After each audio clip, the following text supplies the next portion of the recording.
Alors bonsoir, bienvenue dans Un œil sur les médias. Bonsoir Raphaël. Bonsoir Karim, j'avais cru qu'on lançait sur le net, moi, je me j'étais suis lancé parti, tout donc je seul suis comme un revenu. grand. Donc Karim, on va effectivement faire tout de suite un œil sur les On médias parlait et de on commence politique. évidemment par l'Assemblée nationale, puisque c'était l'autre dossier. Vous venez de suivre le remaniement sur notre antenne, mais l'autre dossier de cette journée, c'était la présidence de l'Assemblée nationale. Elle n'est pas encore attribuée, mais on sait déjà qui est le grand favori. Alors le grand favori, c'est Claude Barthelone et il est sur le site de la Croix qui le présente déjà comme le futur président de l'Assemblée nationale. Alors aujourd'hui, la question récurrente, c'était évidemment de savoir qui allait sortir vainqueur de ce mini-match entre les prétendants, mais aussi du côté de Libération, c'était de savoir pourquoi veulent-ils tous la présidence de l'Assemblée nationale, tandis que le Lab se posait la question, ça gagne combien un président de l'Assemblée nationale? Des questions pas très politiques, mais tout de même, ça a son importance. Alors, Libération essaie de nous expliquer un peu pourquoi ce poste est un poste clé et pourquoi c'est un poste important, c'est un poste prestigieux. Le président de l'Assemblée nationale est le 4e personnage de l'État. Il a tout de même des pouvoirs. Ce n'est pas qu'un rôle symbolique. Il a, par exemple, le pouvoir de nommer les membres du Conseil constitutionnel ou ceux du Conseil supérieur de l'audiovisuel. Il est aussi consulté par le président de la République en cas de dissolution de l'Assemblée, lorsqu'il a en tout cas l'idée de le faire, ou lorsqu'il doit aussi utiliser ses pleins pouvoirs. Alors c'est enfin lui qui préside le Congrès quand parlementaires et sénateurs sont rassemblés. Alors évidemment, du côté du président de l'Assemblée nationale, on a un traitement particulier, un traitement de faveur, disent certains. On parlait du salaire, eh bien il avoisine les 15 000 euros selon un rapport de René Dosière. Et puis il y a un autre élément qui marque les esprits, c'est que le président de l'Assemblée nationale réside à l'hôtel de Lassay. C'est un hôtel du 18e qui est relié par une galerie, on peut découvrir cette image, à l'Assemblée nationale. Alors voilà, il y a pas mal de privilèges lorsqu'on occupe ce des poste. dîners qui sont donnés fréquemment à l'hôtel de Lassay. Sympathique, paraît-il. Et oui, pendant ce temps-là, celle qui visait cette présidence de l'Assemblée nationale et a dû y renoncer après sa défaite aux législatives, c'est évidemment Ségolène Royal. On a de ses nouvelles. Alors on a de ses nouvelles. Elle a tweeté comme une mitrailleuse cet après-midi, une dizaine de tweets en 1 heure. Et elle s'en est pris aux médias. Le site d'Europe 1 nous explique sur Twitter, Royal dit stop. Je vais vous montrer un des tweets qu'elle a publié cet après-midi. Je vous le disais, elle s'en prend aux médias. Je découvre dans le média qu'on me prête l'intention de briguer l'ARF, c'est l'Association des régions de France, après le parti et même la mairie de Paris. Stop, je n'ai rien demandé. Elle est visiblement agacée. Dans la foulée, elle écrit ce tweet: merci d'arrêter de parler à ma place ou de m'instrumentaliser dans des jeux de billard. On se demande si Ségolène Royal n'est pas finalement carbonisée par ses échecs successifs. Alors en tout cas, du côté de Paris Match, c'est compliqué pour Ségolène Royal. On parle de ce combat perdu, mais plus largement des combats perdus de Ségolène Royal. Justement, Ségolène Royal qui s'en prend à Paris Match parce qu'elle explique que c'est un petit peu de leur faute si en 2007 elle a échoué, parce qu'ils avaient largement évoqué la liaison de François Hollande et de Valérie Trierweiler.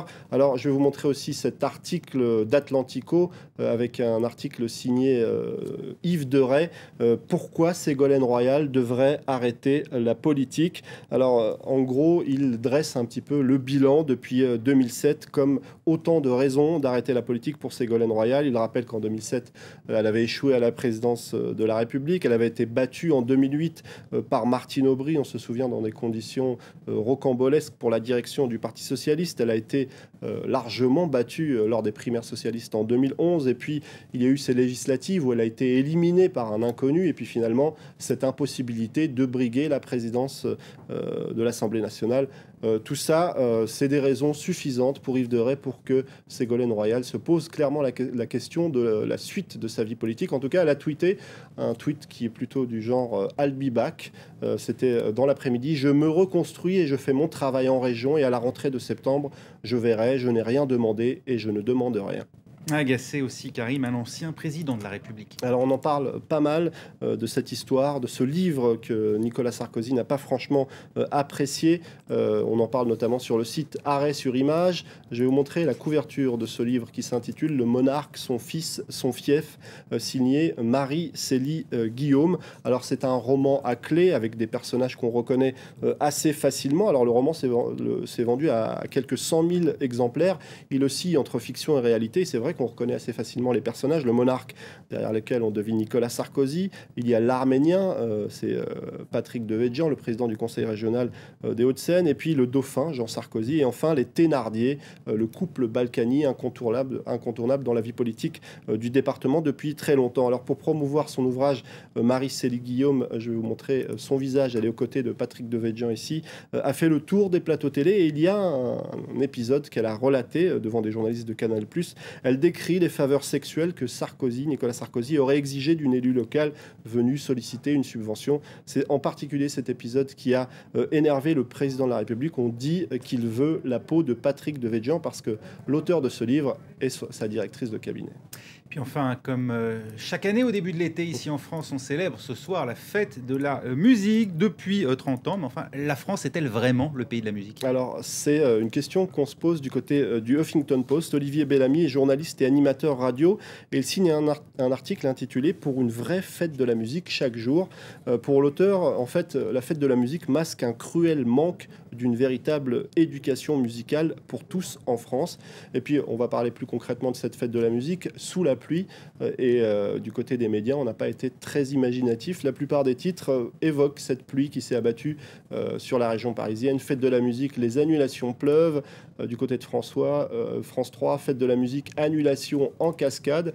Et puis je vais vous montrer ce tweet, Singing in the Rain, Purple Rain, Rain and Tears, It's a Raining Man, tous les titres avec la pluie dedans pour ce tweet. Alors si vous reconnaissez tous les interprètes de ce titre, vous gagnez un dîner avec Raphaël Kahn à la cantine de France 24. Je suis sûr qu'il y a des amateurs. Pas pour la cantine, j'espère. Hein. Merci beaucoup, Karim. On vous retrouve évidemment plus tard dans la suite de Paris Direct pour un œil sur les médias à nouveau. Tout de suite, c'est la météo. On se retrouve juste après pour la suite de Paris Direct. Restez avec nous.